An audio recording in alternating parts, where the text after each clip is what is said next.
주신 하나님의 말씀은 야고보서 4장 1절에서 10절 말씀입니다. 야고보서 4장 1절에서 10절 말씀입니다. 다 같이 봉독하겠습니다. 너희 중에 싸움이 어디로부터 다툼이 어디로부터 나느냐? 너희 지체 중에서 싸우는 정욕으로부터 나는 것이 아니냐? 너희는 욕심을 내어도 얻지 못하여 살인하며 시기하여도 능히 취하지 못함으로 다투고 싸우는도다. 너희가 얻지 못함은 구하기 아니하기 때문이요 구하여도 받지 못함은 정욕으로 쓰려고 잘못 구하기 때문이라. 가늠한 여인들아, 세상과 벗된 것이 하나님과 원수됨을 알지 못하느냐? 그런즉 누구든지 세상과 벗이 되고자 하는 자는 스스로 하나님과 원수가 되는 것이니라. 너희는 하나님이 우리 속에 거하게 하신 성령이 시기하기까지 사모한다 하신 말씀을 헛된 줄로 생각하느냐? 그러나 더욱 큰 은혜를 주시나니 그러므로 일렀으되 하나님이 교만한 자를 물리치시고 겸손한 자에게 은혜를 주신다 하였느니라. 그런즉 너희는 하나님께 복종할지어다. 마귀를 대적하라. 그리하면 너희를 피하리라. 하나님을 가까이 하라. 그리하면 너희를 가까이 하시리라. 죄인들아, 손을 깨끗이 하라. 두 마음을 푼 자들아, 마음을 성결하게 하라. 슬퍼하며 애통하며 울지어다. 너희 웃음을 애통으로 너희 즐거움을 근심으로 바꿀지어다. 주 앞에서 낮추라. 그리하면 주께서 너희를 높이시리라. 아멘. 아멘. 네, 오늘 주신 말씀 통해서요, 나는 하나님과 원수인가 친구인가 제가 묻는 거예요. 네. 여러분은 하나님과 원수입니까? 친구입니까? 두말할 것도 없이 우리는 하나님과 친구된 자들입니다. 오늘 말씀을 묵상하는데 문득 그런 생각이 드는 거예요. 나는 내가 하나님과 원수된 삶을 살고 있나? 아니면 하나님과 친구된 삶을 살고 있는가? 입술로는 하나님과 친구고 입술로는 하나님과 함께한 사람이라고 말하지만 과연 내가 얼만큼 하나님과 가깝게 하나님 앞에 나아가려고 몸부림치고 있는가? 오늘도 이 말씀을 묵상하다가 저에게 던진 질문이에요. 너는 유목사야, 너는 하나님과 원수냐 친구냐? 이 질문을 저에게 던져보고 오늘 함께 말씀 가운데 은혜를 나누기 원합니다.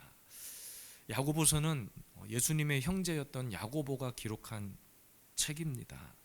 당시에 야고보가 있었던 그 상황의 시대적인 배경을 보면 로마의 황제, 역사적으로 기록적으로 보면 네로 황제입니다. 많이 들어보셨죠?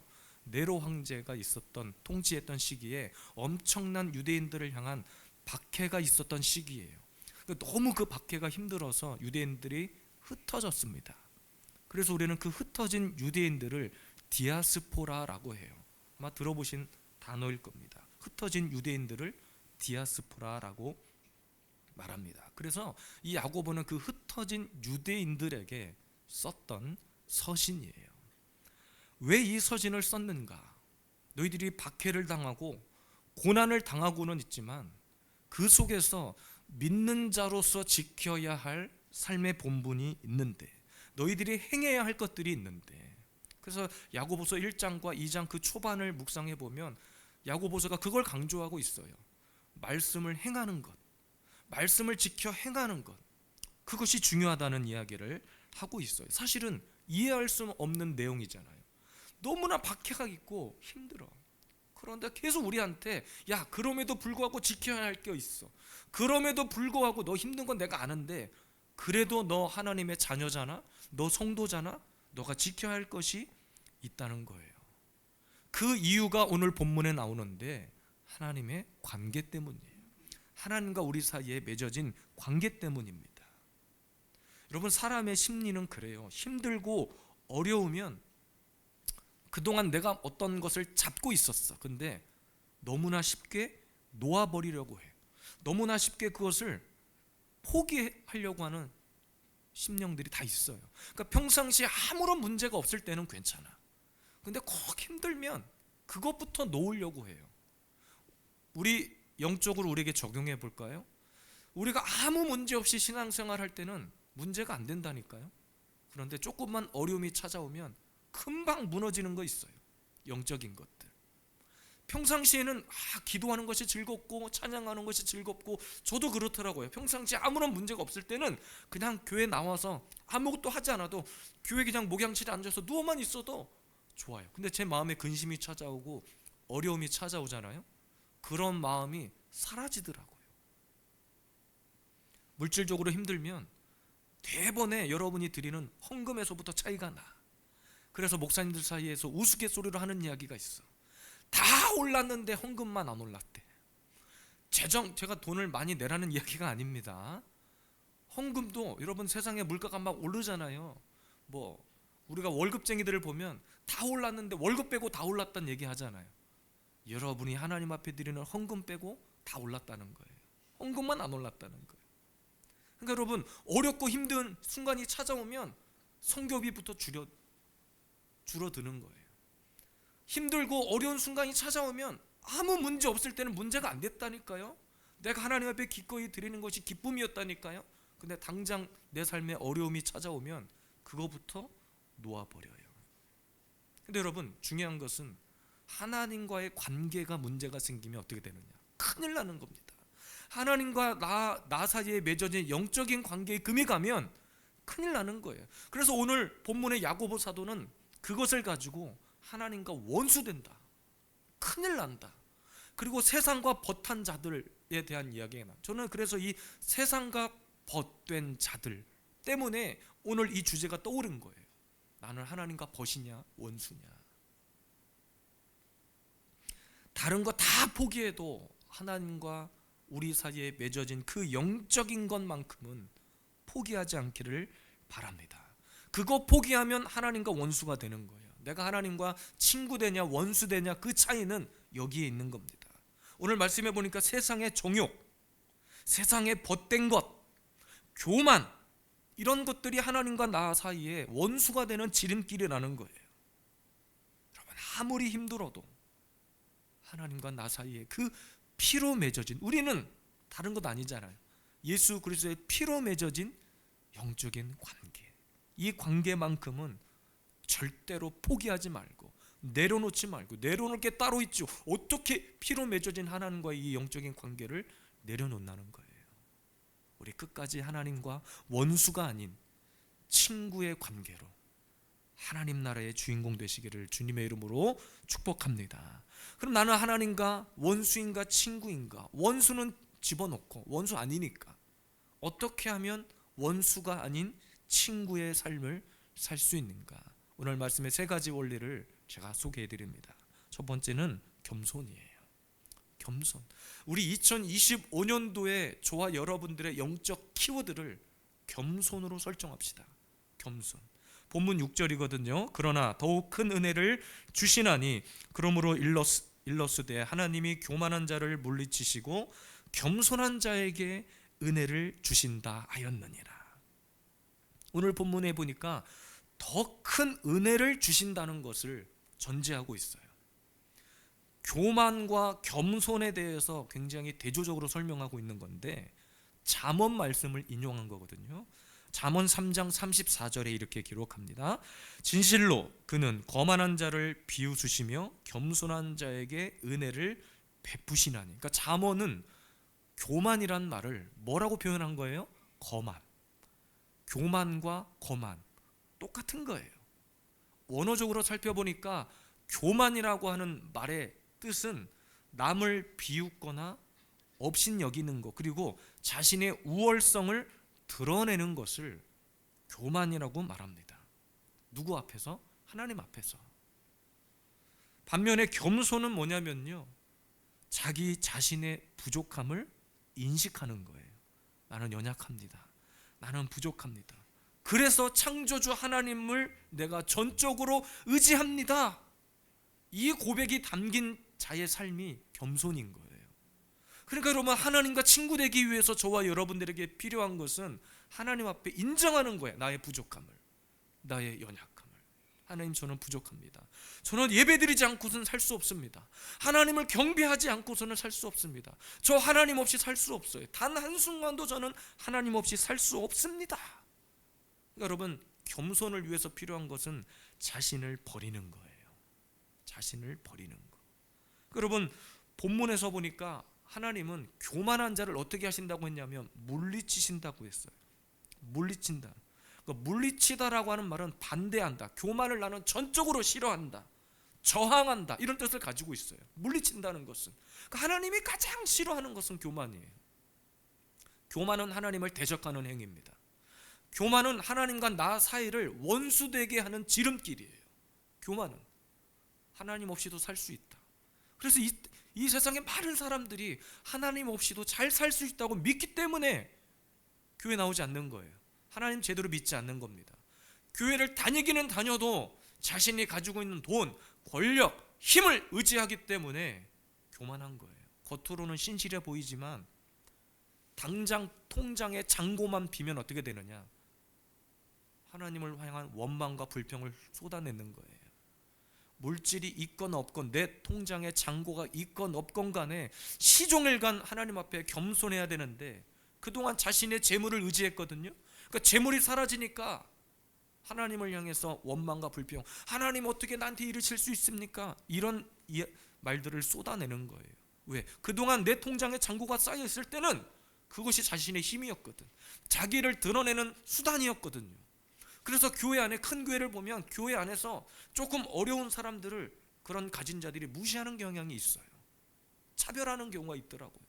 자기가 조금 가진 것 때문에, 자기가 조금 누리는 것 때문에 얼마나 자신의 힘을 과시하는지 몰라. 여러분, 이것이 마귀가 우리를 향한 고도의 전략, 하나님과 나 사이를 금가게 하는 고도의 전략이라는 것을 여러분 기억하시기를 바랍니다. 하나님은 그래서 전적으로 겸손한 자, 절대적으로 하나님을 의지하는 자, 절대적으로 하나님을 신뢰하고 나 자신을 버리고 하나님 앞에 나아가는 자를 찾으시는 거예요. 그러니까 하나님이 가장 친구 삼고 싶고 가장 내 곁에 두고 싶고 하는 사람 1순위가 누구냐? 겸손한 자예요. 아무리 강조해도 지나치지 않아요. 자신의 것을 내려놓을 줄 아는 사람, 자신의 것을 포기할 줄 아는 사람, 하나님 앞에 자신의 것들을 다 버리고 내려놓을 줄 아는 사람을 주님은 찾으십니다. 그런 자와 친구 맺고 싶어 하세요. 여러분들 다 친구가 있으시지 않아요? 저도 친구가 많다고 생각했는데 어느 순간 딱 되니까 제 곁에 남아있는 친구는 어떤 친구냐? 서로가 서로의 상황과 처지를 이해하고 서로의 것을 인정해주고 서로를 받아줄 줄 아는 그 친구만 남더라고요. 저도 초등학교부터 대학까지 정상적으로 다 졸업했어요. 여기서 정상적으로란 말은 큰 문제 없이 다 졸업했다는 거예요. 우리 장로님과 집사님도 친구시잖아요. 굉장히 어린 시절, 젊은 청소년 시절의 친구인데 지금 이렇게 만나서, 근데 지금까지 그 친구로 남아있게 된 이유가 뭐예요? 뭔가 서로를 향해 통하는 것이 있고 인정하는 것이 있고 서로를 배려하는 것이 있고 내가 가진 것을 내세우기보다는 서로의 다름을 인정하고 지금까지 그것이 맞았기 때문에 오랜 기간 수십 년 동안 친구로 남아있는 거 아닐까요? 하나님과 나 사이도 마찬가지예요. 영적인 관계도 마찬가지예요. 유튜브에서 어떤 목사님의 그 인터뷰 내용을 제가 보는데, 외국 목사님이에요. 어떤 청년이 질문을 던져요. 목사님에게는 어떤 권위가 있습니까? 이렇게 물어봐요. 그 목사님이 이렇게 대답합니다. 저에게는 어떤 권위도 없습니다. 목사로서 가지는 그 어떤 권위도 없다는 거예요. 제가 무슨 말을 그 뒤에 이어서 할까 곰곰이 듣는데 그 말씀만 하시더라고요. 다만 목사로서 강단 위에서 말씀을 전하는데 첫 번째는 그 말씀이 자기에게 던져지는 말씀이 되고, 자기에게 던져진 말씀을 저는 성도들에게 말씀을 가르치고 전하는 것뿐 그 외에 어떤 권위도 가지고 있지 않다는 거예요. 제가 부목사 때부터 목회 현장을 이렇게 경험을 해보니까 가장 목사로서 필요한 훈련 중에 하나가 버리는 훈련이더라고요. 버리는 훈련. 제가 목사로서 가지고 있는 어떤 보여지는 권위들이 있죠. 내가 목사인데, 내가 여기 담임 목사인데 내 맘대로 다 하면 되는 거 아니야. 그런 권위 있잖아요. 그것이 제 안에 잠재되어 있는 순간 저는 망하는 거예요. 남들이 볼 때는 목사이긴 한데 하나님 앞에서는 진짜 이런 말 해도 되는지 모르겠지만 목사 나부랭이가 되는 거예요. 하나님 앞에서. 저도 버려야 돼요. 인간적인 권위. 목사가 되는 순간, 처음에 그래서 목사 안수를 딱 받는 순간 이상하게 처음에는 제 어깨에 힘이 들어가더라고요. 막 모가지가 뻣뻣해지려고 하더라고요. 왜? 성도들이 그 전까지는 강도사님, 전도사님, 이제 목사 되기 전에 강도사였잖아요. 그래서 저 강도사 시험에 한번 떨어져가지고 얼마나 제가 마음의 고통을 받았는지 몰라. 애들도 저를 막 무시해버렸어. 그러니까 목사 되기 전에 그 강도사 시험을 제가 한번 떨어졌단 말이에요. 그러니까 애들이 아버지 다시 집사로 돌아가야 되는 거 아니에요? 막 이랬단 말이에요. 근데 딱 목사 안수를 딱 받는데 성도들이 목사님이 바로 1시간 전까지만 해도 강도사님 하다가 저에게 목사님 그러니까 목이 빳빳해지는 거야. 그래봤자 부목사였는데, 담임 목사님이 계시고 부목사였는데 목사님 듣는 소리가 저를 그렇게 만들어 버리더라고요. 그때부터 하나님은 철저하게 목회를 준비하는 과정 속에 저에게 어떤 훈련 시키셨는가? 버리는 훈련, 내려놓는 훈련, 다시 밑바닥부터. 목사라고 기도가 막 나오는 게 아니에요. 목사도 기도 훈련을 받아야 되고요. 전도사 때부터 얼마나 치열하게 설교 훈련을 받았는지 아마 저희 식구들은 다 알 거예요. 눈물 콧물을 쏙 빼게 하는 아주 호랑이 목사님 밑에서 그렇게 훈련을 받았단 말이에요. 그때부터 계속 버리는 훈련, 내려놓는 훈련. 목사라고 무조건 완벽하게 돼서 목사가 되는 게 아니더라고요. 계속해서 하나님이 그 순간부터 더 치열하게 훈련을 시키더라 이 말이에요. 왜? 겸손해야 되니까. 여러분 목사가 돼가지고 하나님과 친구 되지 못했다면 얼마나 그거 비참합니까? 매일매일 깨닫는 게 그래서 여러분 내려놓는 거예요. 주변에 많은 분들이 제가 목회 시작할 때 그랬어요. 야, 유 목사님은 찬양도 하고 막 어떤 기획도 하고 교육도 했으니까 진짜 목회 잘할 거야. 금방 부흥할 거야. 주변의 사람들이 그랬습니다. 처음에는 그 말이 듣기에 너무 좋았어요. 근데 시작은 전혀 그들이 했던 말과 달랐죠. 올해 이제 저희 교회 5월달이 되면 설립 2주년이 됩니다. 여러분 한번 주위를 둘러보십시오. 그들이 말했던 것처럼 뭐 폭발적으로 막 부흥을 했거나 그렇진 않지만 그 속에서 하나님이 계속 저를 다루어 가시면서 여전히 지금도 마찬가지 내려놓게 하시는 거예요. 버리는 훈련 시키시는 거예요. 네가 기획했다고 다 되는 것이 아니다. 네가 찬양 좀 한다고 다 되는 것이 아니야. 네가 뭔가를 이렇게 과거에 그런 어떤 큰 교회에서 경험했다고 다 되는 것이 아니야. 중요한 것은 너가 하나님 앞에 얼마만큼 엎드리고 겸손하게 내려놓고 버리느냐다. 그러니까 하나님이 나를 만나주길 원하는데 그 만남을 위해 필요한 것이 겸손이에요. 저 주님 없이 살 수 없습니다. 주님이 이끄시지 않으면 이 교회 되지 않습니다. 내가 하는 것이 아니라 주님이 하는 것입니다. 우리 하나님 앞에 2025년 한 해 내려놓읍시다. 포기하십시다. 세속적인 것, 좀 하나님이 싫어한다고 말씀하신 것, 그 교만함, 내가 열심히 뭐 돈 벌어서 사는 거지 뭐 하나님이 돈 주셨다, 그것이 아니라 하나님이 나에게 건강 주시지 않고 하나님이 나에게 직장 허락하지 않으면, 하나님이 나에게 일터를 허락하지 않으면 우리가 살아 숨쉬는 것조차 단 한순간도 내 뜻대로 되지 않는다는 거 여러분 기억하세요. 하나님과 원수 되시길 원하십니까? 친구 되길 원하십니까? 내려놓으십시다. 하나님 앞에 더러운 것들, 세속적인 것들 다 버리는 한 해가 되시기를 주님의 이름으로 축복합니다. 두 번째입니다. 우리가 하나님과 친구 되기 위해서 해야 될 것이 있는데 손을 깨끗이 하는 거예요. 손.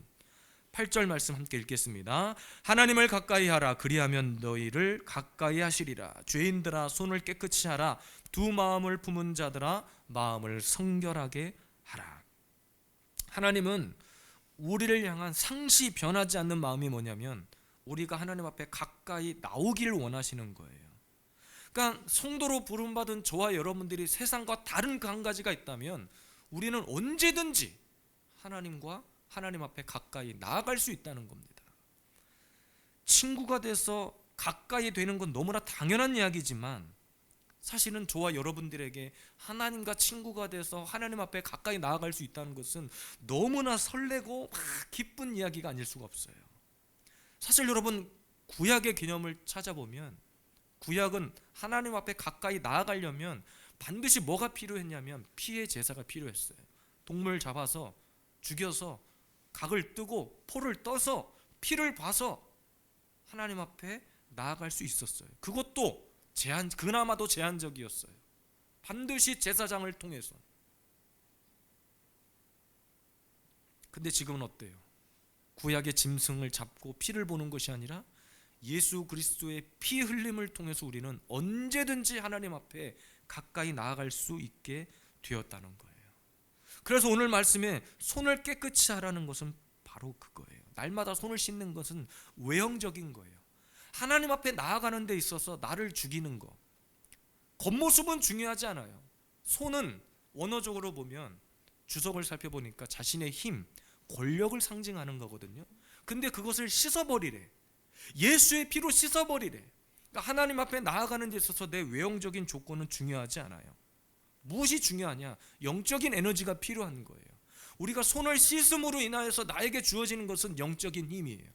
보여지는 내 손이 가지고 있는 권력과 힘과 돈과 명예가 아니라 하나님이 우리에게 공급해 주시는 그 영적인 에너지가 필요한 거예요. 그것이 영적인 예수 그리스도의 피고 십자가의 공로고, 우리는 그것을 믿음으로 내 가슴에 새김으로 하나님 앞에 가까이 나아갈 수 있다는 거예요. 이 땅에 많은 사람들이 그래서 이것을 알지 못하니까 보이는 물질의 세계, 돈 벌고 명예를 채우고 자기의 권력을 채우는 것에 힘을 쏟는 거예요. 제가 이번에 명절에 우리 가족과 함께 예배를 드릴 때도 그 얘기를 했거든요. 죽을 때 저는 설교 때마다 그 이야기를 해요. 가족 그 명절 예배 드릴 때 죽을 때 아무리 재산이 많고 뭐 권력이 있고 다 죽잖아요. 우리나라 역대 대통령들이 아직 살아계신 분이 계십니까? 뭐 이승만 대통령이 살아있어요? 누가 살아있어요? 다 그렇게 권력을 누렸지만 때가 되면 다 땅에 묻히는 신세가 돼요. 근데 땅에 묻힐 때 권력 가지고 갑니까? 돈 가지고 가요? 삼성 이건희 회장이 죽을 때 권력, 명예, 돈 가지고 가던가요? 아니에요. 죽으면 끝나는 거예요. 죽기 전에야 그 호화로운 병실에 누워 있을 때까지는 뭐 누린다고 하지만 결국엔 다 죽더라고요. 근데 많은 사람들이 이 땅에 사는 동안 얼마나 어떻게 내가 이 땅에서 살지 모르지만 사는 날 동안 내가 좀 부하게 좀 살아보자, 좀 잘 먹고 잘 살아보자. 근데 저와 여러분들에게 삶의 목적은 결단코 그것이 되면 안 된다는 거예요. 왜? 하나님 앞에 가까이 나아가는데 그것은 장애물일 뿐이에요. 그것은 우리를 넘어지게 할 뿐이에요. 그것 때문에 시험에 들고, 그것 때문에 아파하고, 그것 때문에 조바조바하고 어떻게 산답니까? 저희 장모님께서 그런 얘기를 하시더만요. 제 아내하고 통화를 하다가, 야, 차라리 없으려면 아예 없어버리는 게 좋겠다.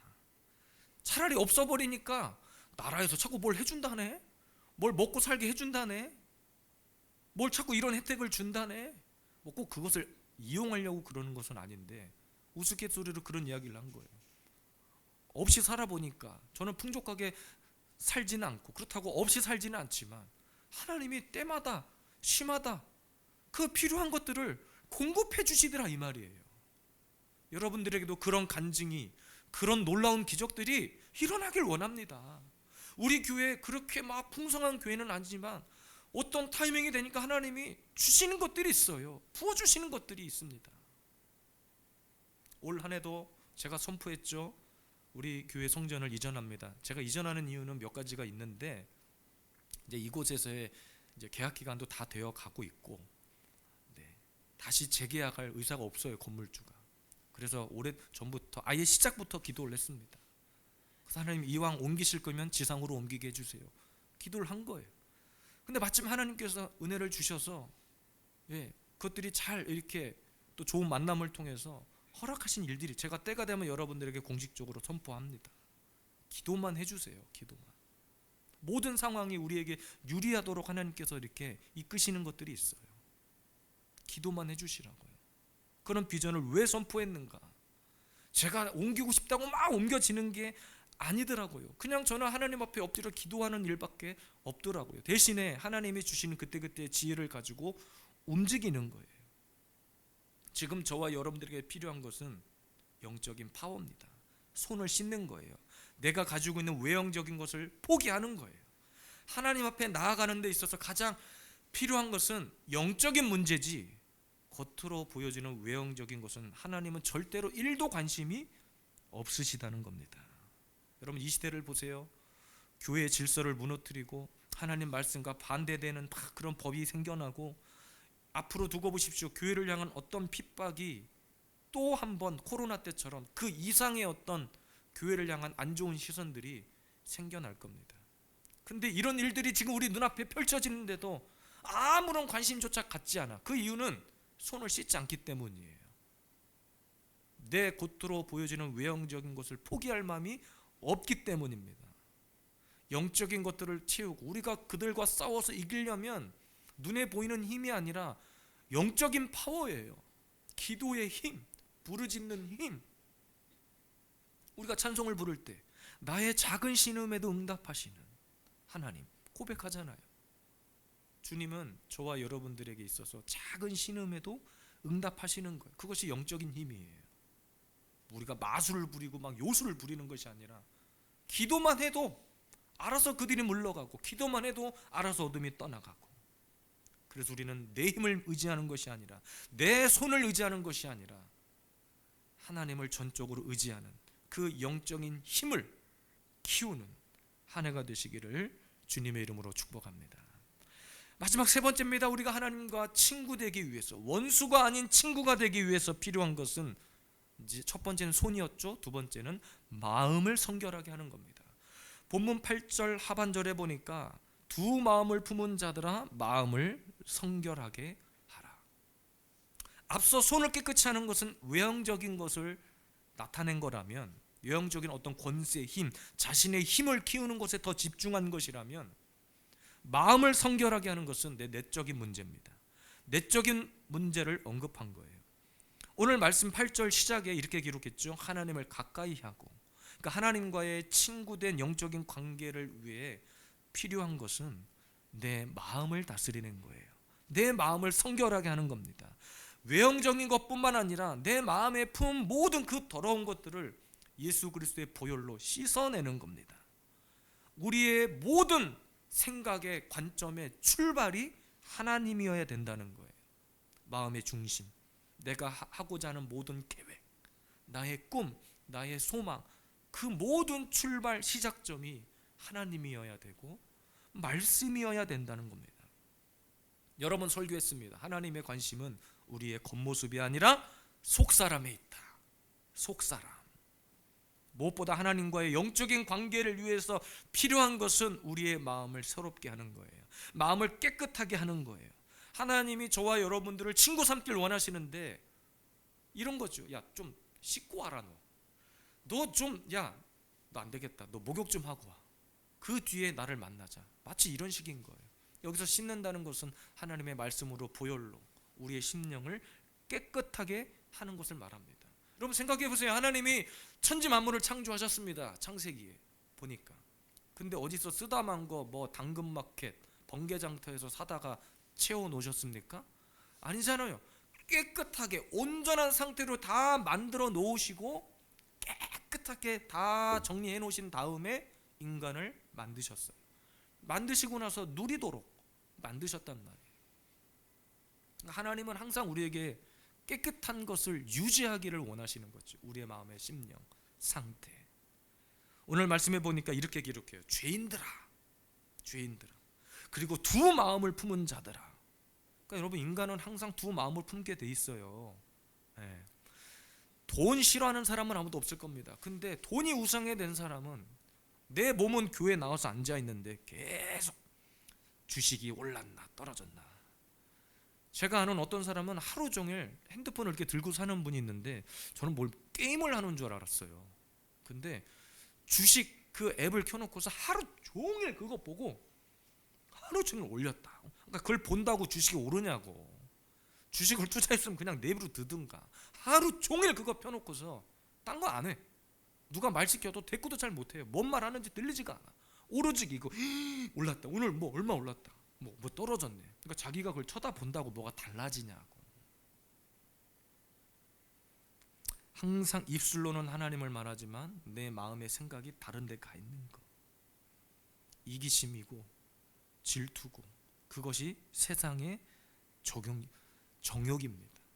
그 모든 것들은 하나님과 원수되는 지름길이라는 것을 여러분 기억하세요.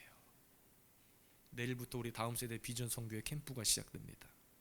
5교회가 모였어요. 어제도 찬양팀 연습 끝나고 목사님 부부들을 다 오시라고 해서 함께 기도회를 우리 교회에서 가졌습니다. 그런데 여러분 생각해 보세요. 5교회, 서로 다른 5교회가 모였는데 자기 교회만의 어떤 이익을 생각하고 자기 교회만 생각한다면 모여지겠습니까? 이게 상황은 조금씩 다르지만 우리 5교회가 모인 그 목사님들의 그 기도와 또 생각하는 모든 뜻이 일치가 되기 때문에 지난 여름부터 우리가 연합해서 여기까지 오는 거예요. 만약에 우리 교회에서 모이는 게 난 싫어. 아유 그냥 니네 교회만 해. 아유 그냥 이번 한 번으로 끝내자. 누구 한 사람이라도 그런 얘기를 했으면 이 모임은 끝까지 가지 않았을 겁니다. 오로지 다음 세대를 세우고 작은 교회지만 교회가 부흥하고 어떤 그것이 원동력이 되고 이런 목표가 하나가 되었기 때문에 여기까지 온 거예요. 하나님은 인간에게 저와 여러분들에게 자유의지를 주셨거든요. 그러니까 우리는 죄를 선택할 수도 있고 하나님의 선한 것을 선택할 수도 있어요. 내 이익을 챙길 수도 있고 공동의 이익을 생각할 수도 있고 교회를 생각할 수도 있고 세상을 생각할 수도 있어요. 그건 여러분의 몫입니다. 그러나 중요한 것은 내가 하나님과 원수되는 길을 택하느냐 아니면 친구 되는 길을 택하느냐 이것조차도 여러분의 의지에 달려있기는 해요. 근데 문제는 뭐냐? 하나님과 원수된 길의 결말, 하나님과 친구 되어 함께 가는 그 길의 끝에 결말이 무엇인지를 명확하게 여러분들 가슴에 새길 수 있어야 됩니다. 2025년 한 해 그 어느 해보다 우리가 하나님 앞에 가까이 나아가는 한 해가 되길 원해요. 하나님이 우리를 막 부르고 싶어서 막 너무나 기쁘고 좋아서 그것 때문에 때로는 포기하고 내려놓아야 할 것들이 있습니다. 손을 씻어버려야 할 것이 있어요. 손과 발의 먼지를 씻어버려야 할 것들이 있어요. 하나님 앞에 나아가는데 방해가 되는 것이 여러분 무엇입니까? 돈입니까? 아니면 만남입니까? 뭐 가족입니까? 아니면 우리 학생들은 뭐 공부예요? 학원 가는 거예요? 그것이 하나님과 친구 되고 하나님 앞에 가까이 나아가는 것에 방해가 된다면 내려놓아야 합니다. 버려야 돼요. 여러분의 생각, 경험, 고집들 다 내려놓아야 돼요. 세상과 버탄 사람들이 아니라 우리는 끝까지 하나님 안에서 하나님의 그 친밀함 속에 우리의 마음의 중심을 하나님 앞에 드릴 수 있게 되기를 주님의 이름으로 축복합니다.